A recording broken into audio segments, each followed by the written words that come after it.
দাপটের সাথে ফিরল ব্রাজিল, দেখিয়ে দিলেন এখনো ফুরিয়ে যাননি সেলেসাওরা। গোল বন্যায় ভাসিয়ে প্যারাগুয়েকে উড়িয়ে দিল ব্রাজিল। চমক দেখালো এদিন জাতীয় দলের হয়ে গোল খরায় ভুগতে থাকা ভিনিসিয়াস জুনিয়র। চলুন সম্পূর্ণ ম্যাচটি নিয়ে বিস্তারিত জেনে নেওয়া যাক। ব্রাজিলের জার্সিতে কবে রিয়াল মাদ্রিদের হয়ে দুর্দান্ত পারফর্ম করা ভিনিসিয়াস জুনিয়রের দেখা মিলবে, সে প্রশ্ন অনেক দিনের। কোপা আমেরিকার প্রথম ম্যাচে সেলেসাওদের ড্রয়ের হতাশায় পোড়ার দিনে সেই প্রশ্ন আরও জোরালো হয়। সেই ভিনি ফিরেছেন স্বরূপে, জোড়া গোল এবং মাঠের উপস্থিতিতে তিনি সে রিয়ালের ঝাঁঝই এনে দিয়েছেন। খেলা শেষ হওয়ার 7 মিনিট আগে 10 জনের দলে পরিণত হওয়া প্যারাগুয়েকে 4-1 গোলে উড়িয়ে দিয়েছে ব্রাজিল। লাস ভেগাসের এলিগায়েন্ট স্টেডিয়ামে আজ শনিবার গ্রুপ পর্বের দ্বিতীয় ম্যাচে প্যারাগুয়ের মুখোমুখি হয় দরিভাল জুনিয়রের শিষ্যরা, যেখানে জয় ভিন্ন অন্য কিছু ভাবার সুযোগ ছিল না সেলেসাওদের সামনে। কোস্টারিকার বিপক্ষে প্রথম ম্যাচে ড্র করার পর কোপায় টিকে থাকার লড়াইয়ে যা প্রয়োজন ছিল সেটাই পূরণ করলেন ভিনি লুকাস পাকেতারা। ভিনির জোড়া অবদান ছাড়াও প্রথম একাদশের সুযোগ পেয়ে গোল করেছেন 20 বছর বয়সী সেভিও মোরেইরা। পেনাল্টিতে আরেক গোল আসে লুকাস পাকেতার পা থেকে। বড় জয়ে ডি গ্রুপের পয়েন্টে টেবিলের 2-এ উঠে গেছে ব্রাজিল। 2 ম্যাচে জয় পাওয়া কলম্বিয়া আছে শীর্ষে।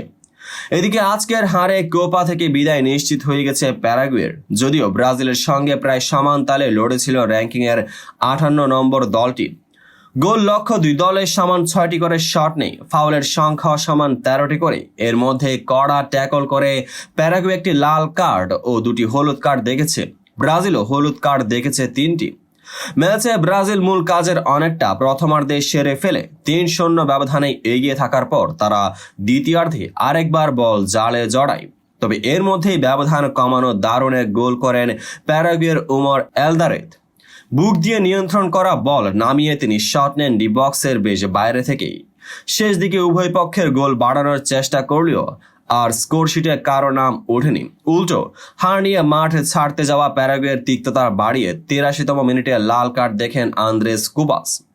সেলেসাও মিডফিল্ডার ডগলাস লুইজকে পেছন থেকে মারাত্মক ট্যাকলের শাস্তি হিসেবে আসে এটি। তবে শেষ মুহূর্তে 10 জনের দলের বিপক্ষে আর কোনো সুযোগ নিতে পারেনি দরিভালের শিষ্যরা।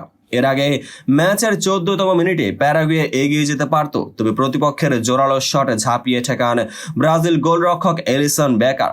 এরপর 2 পক্ষের বক্সে একের পর এক হানা সামলাতে হয় গোলরক্ষকদের। ব্রাজিলে প্রথম এগিয়ে যাওয়ার সুযোগ পায় 32তম মিনিটে। তাদের নেওয়া শট লাফিয়ে ফেরাতে গিয়ে প্যারাগুয়ে ফুটবলারের হাতে লাগে। পেনাল্টিতে দলকে লিড এনে দেওয়ার সুযোগ পেয়েও বাইরে মেরে বসেন পাকিতা। তার সেই আক্ষেপ টিকল 3 মিনিট। দারুণ দলীয় বোঝাপড়ায় ডেডলক ভেঙে ব্রাজিলকে প্রথম উৎসবের উপলক্ষে এনে দেন ভিনিসিয়াস।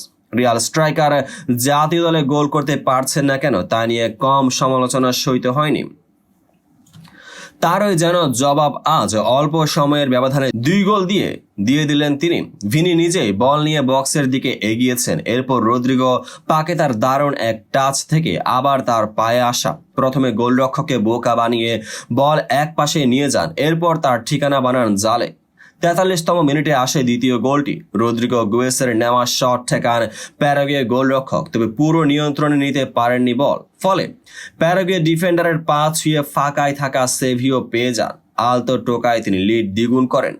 বিরতির আগেই দুপক্ষে হাতাহাতিতে জড়ায়। একটি করে হলুদ কার্ড দেখে 2 দলেই সেই উত্তেজনার পারদ উঁচুতে রেখে যোগ করার সময়ে ফের ব্রাজিলের আক্রমণ। বল বানিয়ে গোলও দিয়ে ফেলেছিলেন রদ্রিগো, তবে গোলরক্ষকের বাঁধা পেয়ে আলতোভাবে বল পেছনে ঠেলে দিলে দৌড়ে এসে ভিনি নিজের দ্বিতীয় ও ব্রাজিলের তৃতীয় গোল পূর্ণ করেন, যা পরে পাকেতার সফল পেনাল্টিতে 4-এ পরিণত হয়। তো বন্ধুরা, ভিডিওটি যারা সম্পূর্ণ দেখেছেন সবাইকে অসংখ্য ধন্যবাদ। ভিডিও শেষে কমেন্ট সেকশনে আপনার মতামত জানাতে ভুলবেন না, আর চ্যানেলটিকে সাবস্ক্রাইব এবং পেজটিকে ফলো করে পাশেই থাকবেন যাতে পরবর্তী ভিডিওর সকল নোটিফিকেশন সরাসরি পেয়ে যান। দেখা হবে পরবর্তী ভিডিওতে।